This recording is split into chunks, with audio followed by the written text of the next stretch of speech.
नमस्कार दोस्तों, बिंदास बातें में एक बार आप सबका फिर से स्वागत है। आज की चर्चा,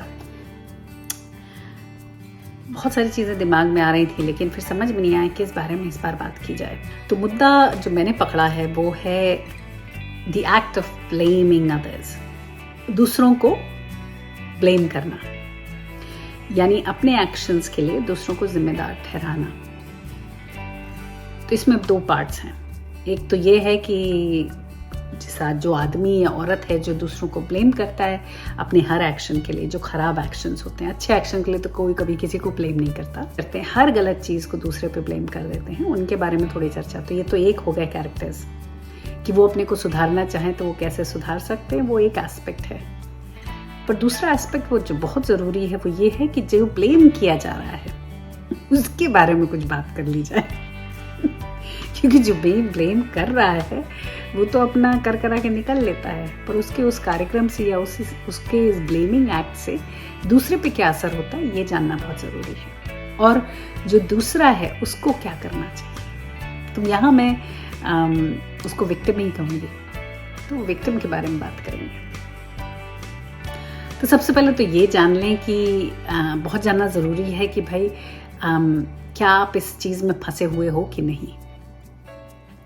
तो एक दो एग्जाम्पल्स देती हूँ, एक तो किससे सुनाती हूँ। देखिए, आप लोग अपने को डिफाइन करिए कि आपके घर में ऐसा कुछ होता है कि नहीं।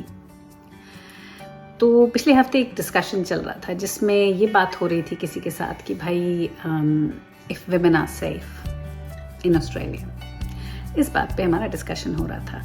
तो इस टॉपिक में ऑफ कोर्स जब आप सेफ्टी की बात करते हैं तो डोमेस्टिक वायलेंस आता ही आता है, क्योंकि वो बहुत मेजर चीज़ है कि भाई औरतें बाहर सड़कों पे नहीं सेफ हैं, कि वो कहीं वर्क प्लेस में नहीं सेफ हैं, पर कि क्या वो घर पे भी नहीं सेफ हैं। तो उस पर चर्चा चल रही थी। तो उस पर ऑफ कोर्स ऐसे पार्टनर्स की बात आई जो मैनिपुलेटिव होते हैं और तो जो हर चीज़ में सामने वाले को ब्लेम करते हैं। तो मैंने देखा है कि अब जैसे आदमी को गुस्सा बहुत आता है, चिल्लाता बहुत है, घर में बहुत ज़्यादा शोर मचता है, हर बात पे किसी ना किसी चीज़ पे बहाना खोज के चिल्लाता है, और एक आदमी अपने घर पे हर सदस्य पे चिल्लाता है। उसको अगर आप पॉइंट करें कि भाई तुम चिल्लाते क्यों हो इतना, तो कहता है कि हाँ चिल्लाता हूँ लेकिन कारण उसका तुम हो। सीधा अपनी बीवी के ऊपर ब्लेम लगा देता है।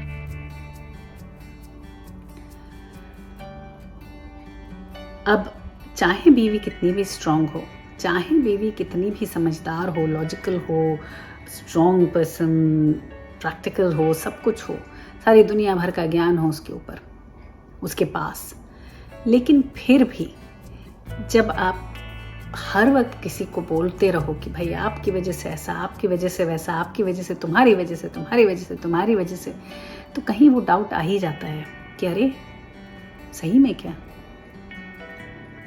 सिमिलरली डोमेस्टिक वायलेंस सिचुएशन में जहाँ मारपीट होती है वहाँ कई बार क्या होता है कि जो गुस्सा है आदमी का थोड़ा ज़्यादा ही ऊपर चढ़ जाता है बहुत जल्दी।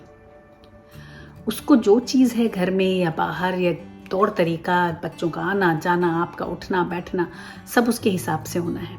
जो अगर कुछ भी बदल जाता है तो वो गुस्सा हो जाता है, और जो वो गुस्सा होता है तो उसका कंट्रोल नहीं रहता और वो मारा पीटी करता है। लेकिन उसका बहुत बड़ा एस्पेक्ट ये भी है कि मारा पीटी करता है, लेकिन जब ठंडा होता है तो तुरंत आके माफ़ी मांगता है, रोता पीटता है, और कई बार गिफ्ट्स भी देते हैं लोग, ऐसे लोग।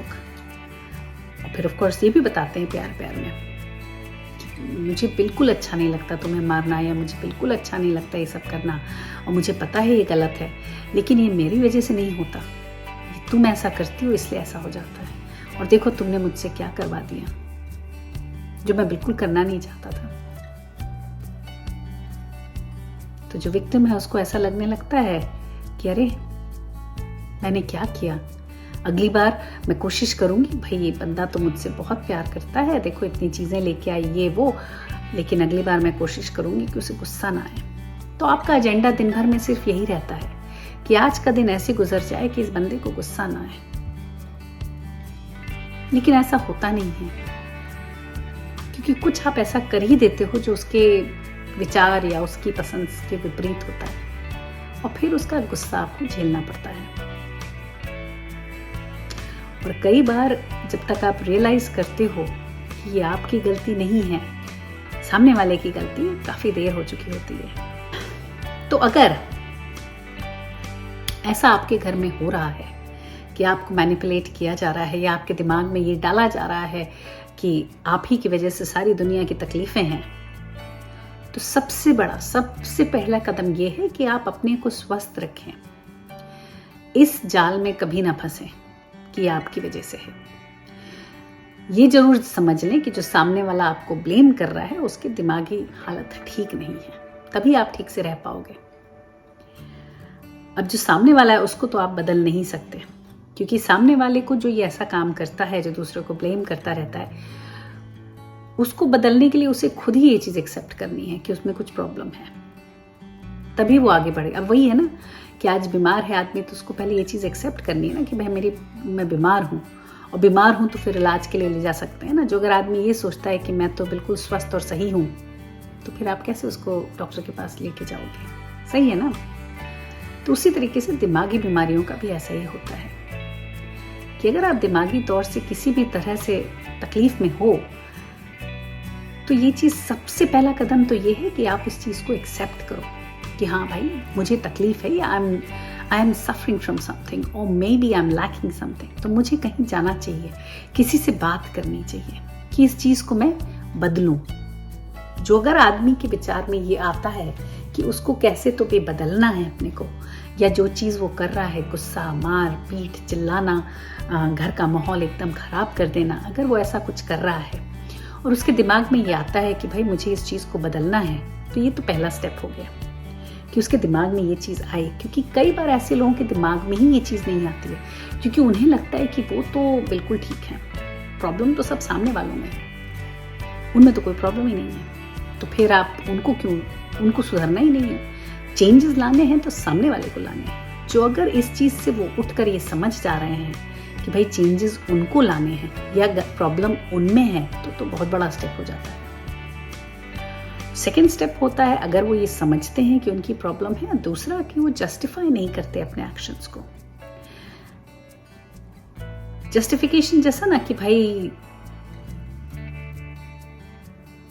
मैं शराब पीता हूं क्योंकि मैं थक जाता हूं दिन भर, या तुम लोगों की चिक से परेशान रहता हूं इसलिए मैं सिगरेट पीता हूं, या मुझको शांति के लिए सिगरेट चाहिए, या मैं चिल्लाता इसलिए हूं क्योंकि तुम लोगों की वजह से परेशान हो जाता हूं, तो अगर मैं नहीं चिल्लाऊंगा तो मेरा गुबार कैसे निकलेगा। These are justifications for your actions। कि आदमी अपने ही एक्शंस को जस्टिफाई करता है। ये जानता है कि वो ये कहेगा कि भाई मुझे पता है गुस्सा करना अच्छा नहीं है, लेकिन मैं गुस्सा करता हूँ क्योंकि XYZ, क्योंकि ऐसा हो गया, या क्योंकि वैसा हो गया, या कि उन्होंने ऐसा बोल दिया, या उन्होंने ऐसा बोल दिया। आप चाहते हो कि सामने वाला बदल जाए जिससे आपका गुस्सा बंद हो जाए, तो ऐसा कहाँ देखा है भाई? अंदर से ही चेंज लाना पड़ेगा ना इसके लिए। तो और दूसरा बहुत बड़ी चीज है कि अपने एक्शंस की रिस्पॉन्सिबिलिटी लेना, इवन डोमेस्टिक वायलेंस में। क्योंकि हम क्या करते हैं ना, औरतों को छुपा छुपा के बचा के कार्यक्रम चलता रहता है कि अरे कैसे बचा लें इनको, या इनको सेव कर लें। अरे इनको सेव करना तो ठीक है, पर पूरी सोसाइटी को अगर सेव करना है तो प्रेडेटर्स के ही ऊपर ध्यान देना पड़ेगा कि ये जो लोग हैं, ये जो लोग हैं जो डोमेस्टिक वायलेंस में प्रेडेटर्स हैं, उनका इलाज कैसे किया जाए कि सोसाइटी हील करे।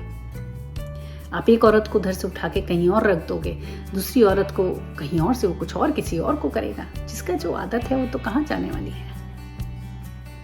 तो हमें निशाना विक्टिम पे नहीं, या विक्टिम को सीन से नहीं हटाना है, हमें प्रेडेटर को हटा के उसको ठीक करना है।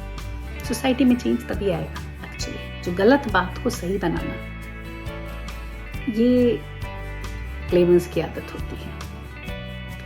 दूसरा बहुत प्रोमिनेंट चीज देखिए कि जैसे कोई इंपॉर्टेंट डिस्कशन होगा ना, तो जिनकी आदत होती है ब्लेम करने की, वो इंपॉर्टेंट जो डिस्कशन है उस पॉइंट को नहीं डिस्कस करते, कहीं और बात को ले जाते हैं और इतनी चिल्लपों मचा देते हैं कि आप भी कंफ्यूज हो जाते हो।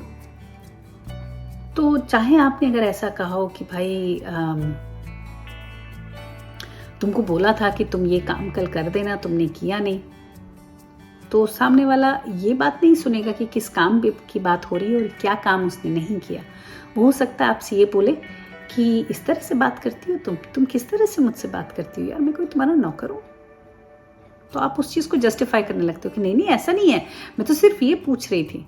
तो वो उधर ही बात को इतना फैला देगा रायता उस तरफ कि आप इस तरफ जो आपका मेन मुद्दा था कि भाई तुमने ये काम क्यों नहीं किया, वो तो हवा हवा हो जाता है और आप किसी और ही कचरे में फंस के बैठ जाते हो। और अंत में फिर आप सोचते हो ले गलती तो मेरी ही थी, मेरी शायद टोन ठीक नहीं थी वॉइस की, जिसकी वजह से सामने वाले को गुस्सा भी आ गया और जो बात थी वो भी नहीं हो पाई पूरी। ले हो गया, कहानी खत्म। क्या कर लोगे बताओ। दूसरा, मैंने ये चीज़ बहुत नोटिस की लोगों में। कई बार क्या होता है ना कि आप जैसे, या आप ये बताते हो कि भाई तुमने ये नहीं किया, तुमने वो नहीं किया, इसका मतलब कि तुम्हें किसी की पड़ी नहीं है या तुम मुझे बिल्कुल पसंद नहीं करते हो। तो वो जो बाकी बात है उसको तो अवॉइड कर जाएगा, लेकिन ये जो पसंद नहीं करते हो ना, उस पर वो 6 घंटा और लड़ सकता है कि मैं तुमको पसंद नहीं करता हूँ। ये कैसे तुमने कह दी, कैसे तुमने ये बात कह दी। देखो उस दिन मैंने तुम्हारे लिए फूल लाया था, उस दिन देखो मैं तुम्हारे लिए खाना बनाया था, उस दिन देखो मैं तुम्हारे लिए ये किया था, वो किया था, ये किया था, तुमने ये कैसे बोल दिया। उसी में कुछ नहीं तो हाहाकार इतनी मच जाएगी कि वो रो भी सकता है सामने वाला। कि अब आप कहते रहो कि यार मेरा मतलब वो नहीं था, मेरा मतलब इससे रिलेटेड था, लेकिन वो कौन सुन रहा है। उसे तो एक मुद्दा मिल गया आप पे फिर चढ़ जाने का। कोई भी एक पॉइंट हो सकता है, किसी एक वर्ड को लेके वो पूरी कहानी पलट दे। ये ब्लेमर्स का काम होता है और आपको समझ ही में नहीं आता है। और अंत में जहां तक मैंने देखा है, जिन ब्लेमर्स के साथ मेरा एक्सपीरियंस रहा है, मैं उस बात से ऊपर उठ जाती हूँ। फिर आई अवॉइड टॉकिंग। मुझे लगता है बात ही क्या करना है यार, हटो, इस सीन से बाहर निकलो, क्योंकि बहस करने का कोई मतलब नहीं है। तो मेरा सिर्फ ये कहना है कि जिन घरों में ये ब्लेम गेम चलता है, उन घरों में जिनको ब्लेम किया जा रहा है, वो प्लीज ना सोचें कि वो जिम्मेदार हैं। कभी ये ना सोचे कोई भी आदमी कि किसी और के एक्शन के लिए आप जिम्मेदार हो। नहीं, सब अपने अपने एक्शंस के जिम्मेदार होते हैं। आप किसी चीज को ख्याल तभी रख पाते हैं जब वो आपकी होती है, चाहे वो कोई भी चीज हो। छोड़ो, जैसे ऑफिस का सामान, कुछ हो जाता है ऑफिस के सामान को लगता है अपना थोड़े, लेकिन वही अपनी चीज हो तो उसको सेध के रखते हैं कि अरे यार ध्यान से खराब ना हो जाए। जिनके पास ऑफिस के फ़ोन होते हैं और घर का अलग phone, private phone, personal phone होता है, तो जो ऑफिस वाला फ़ोन होता है उसको तो ऐसे जैसे कि वो ईंट है, उसकी ऐसी हालत रहती है। पर जो फ़ोन खुद का पर्सनल होता है उसको सहेज के स्क्रीन साफ मार, धीरे से गिरे ना, पड़े ना, प्रोटेक्शन तरह तरह के, ये सब है ना। तो वही चीज़ है कि जब तक आप किसी चीज़ की ओनरशिप नहीं लोगे तो आप उसका ख्याल भी नहीं रखोगे और उसकी देखभाल भी नहीं करोगे। सिमिलरली एग्जैक्टली सेम आपके मेंटल हेल्थ के ऊपर भी है, या आपके एक्शंस। अगर आपके एक्शंस को आप ओनरशिप लेते हो तो ही आप उसमें सुधार की कोई कोशिश या गुंजाइश या उम्मीद रख सकते हो, वरना तो भैया यही ब्लेम गेम चलता रहेगा दुनिया में। जो इससे ऊपर उठ जाएगा वो उठ जाएगा, जो नहीं उठ पाएगा वो वहीं फंस के रह जाएगा और हर ताउम्र दूसरों को ब्लेम करता रहेगा अपने एक्शंस के लिए, और कभी कोई सुधार तो होने नहीं वाला है ना। तो चलिए, फिर आज के लिए सिर्फ इतना ही, यही बात बतानी थी और यही चर्चा करनी थी। होपफुली इससे कुछ सेंस बनाया होगा। अगले हफ्ते फिर मिलेंगे किसी और बात, किसी और चर्चा के साथ। तब तक के लिए आप देखते रहिए बिंदास बातें। सिया, बाय।